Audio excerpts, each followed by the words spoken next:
মৰমৰ ছাত্ৰ ছাত্ৰীসকল, আজি তোমালোকৰ ক্লাছ 10ৰ উদাহৰণ 9 সলিউশ্যন কৰি দিম তোমালোকৰ। ইয়াতে কৈছে যে প্ৰমাণ কৰা যে √3 অপৰিমেয়।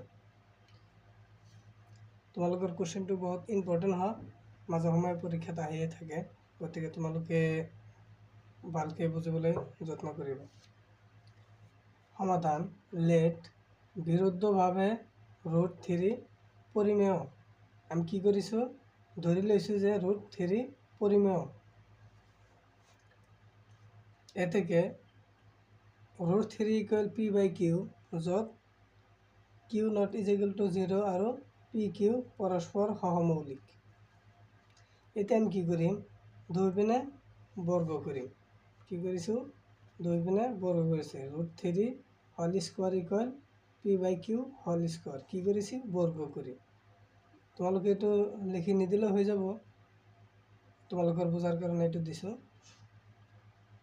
তাৰপিছত কি কৰিছোঁ, ৰুটৰ লগত স্কোৱাৰ কাটাকাটি কৰিছোঁ, আৰু এতিয়া স্কোৱাৰ ভাঙি দিম। ইয়াতে কাটাকাটি কৰাৰ পিছত কিমান আহিছে, 3 আহিছে, ইকুৱেল p²/q²। ইয়াতে যিহেতু স্কোৱাৰ আছে, স্কোৱাৰটো পিৰ লগতো হৈছে, কিউৰ লগতো হৈছে। এতিয়া 3q²,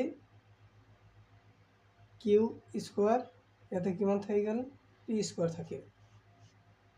তাৰপিছত 3 কিউৰ লগত পূৰণ হৈ আছে, ইয়াত আহিলে কি হৈ যাব, হৰণ হৈ যাব। 3 ইয়াত আহি গৈছে, হৰণ হৈ গৈছে। এতেকে 3-এ পিক হৰণ কৰে। এই 3-এ পিক কি কৰিছে, হৰণ কৰিছে। এইটো আমি 1 ৰাখি দিছোঁ। গতিকে আমি লিখিব পাৰোঁ p = 3r। কি কৰিছোঁ, আমি পিৰ মান 3r ধৰিছোঁ। এতেকে 3q² = p²। পিৰ মান কিমান আছে, 3r আছে, 3r whole square. 3q² = square ভাঙি দিলে 3 3 গুণ 9, তোমালোকে জানা,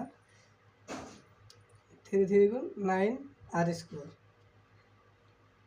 3 কিউৰ লগত পূৰণ হৈ আছে, ইয়াত আহিলে ইকুৱেলৰ এইটো ছাইডত আহিলে কি হৈ যাব, হৰণ হৈ যাব।